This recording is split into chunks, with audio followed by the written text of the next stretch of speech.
अमीर ननद की गरीब भाभी। रीना एक मध्यम परिवार की लड़की थी, लेकिन उसकी भाभी शिवानी एक बड़े घर की बेटी। शिवानी की शादी अभिषेक से लव मैरिज थी। अरे भाभी, ये कितना अच्छा सूट पहना है आपने। काश ऐसा मैं भी पहन पाती। अरे क्यों नहीं रीना, वैसे भी तुम्हारा और मेरा नाम तो एक ही है, जब मन करे पहन लेना। भाभी, आपको आपके पापा ने कितने अच्छे कपड़े गहने दिए हैं। मैं उनकी इकलौती बेटी जो हूँ। बेटी तो मैं भी इकलौती हूँ, लेकिन क्या करे, पापा है नहीं, पता नहीं कैसे होगी मेरी शादी। तभी वहाँ शिवानी की सास आ जाती है। अरे क्यों नहीं करेगा भाई तेरी शादी धूमधाम से, आखिर जिम्मेदारी है तो उसकी।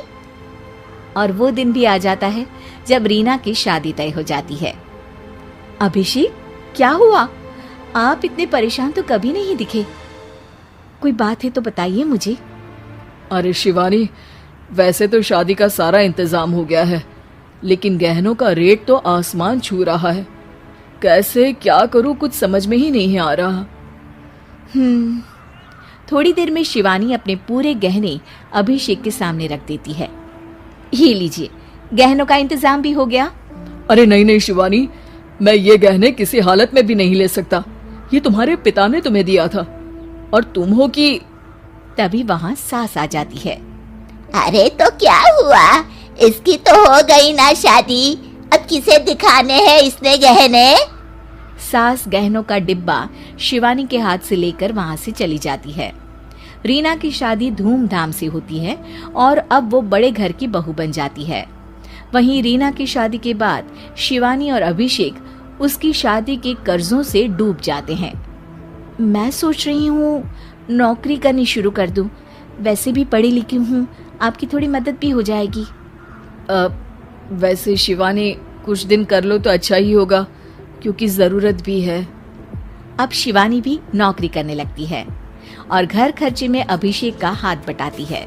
एक दिन शिवानी, रीना का फोन आया था, कह रही थी कि आने वाले त्योहार में उसके ससुराल जाना है।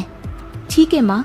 अरे ठीक तो है, लेकिन एक काम कर लेना, उसके सास ससुर से लेकर पूरे खानदान के कपड़े मिठाइयाँ सब ले आना, और हो सके तो रीना के लिए छोटे से कान में पहनने के बूंदे भी।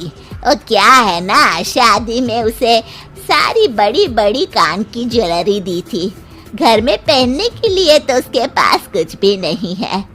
शिवानी सोच में पड़ जाती है कि वो क्या करे, क्योंकि कर्जों और घर के खर्चों के बाद तो पैसे बचते ही नहीं थे।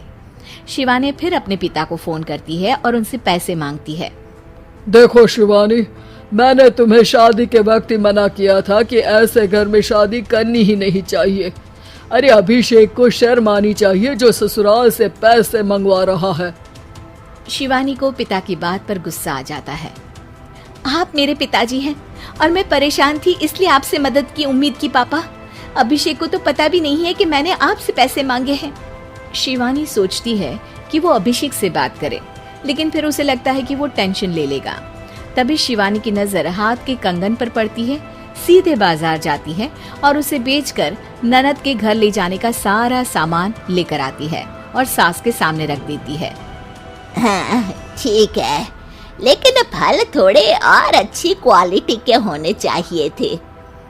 शिवानी कुछ नहीं कहती, वहाँ से चली जाती है। एक दिन शिवानी, रीना का फोन आया था, बहुत रो रही थी। क्यों माँ, क्या हुआ? सब ठीक तो है ना उसके ससुराल में? अरे तूने तो उसकी नाक ही कटवा दी। अब मैंने क्या कर दिया माँ? कह रही थी कि बड़े घर की बहू है भाभी, जो कपड़े दिए वो ब्रांडेड भी नहीं थे। तू तो जानती है ना उन लोगों का पहनावा कितना अच्छा है। तू तो मेरी बेटी का भला कभी सोचती नहीं।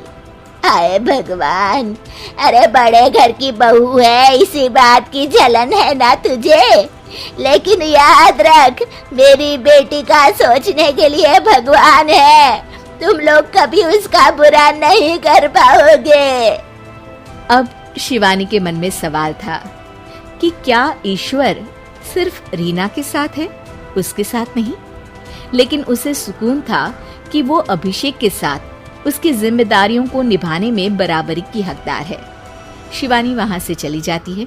वो सास से कुछ नहीं कहती, क्योंकि अमीर घर की बहू बनकर रीना को भले ही सुकून ना हो, लेकिन गरीब घर की बहू बनकर शिवानी खुश है। क्योंकि खुशी पैसों से नहीं, परिस्थितियों पर निर्भर करती है।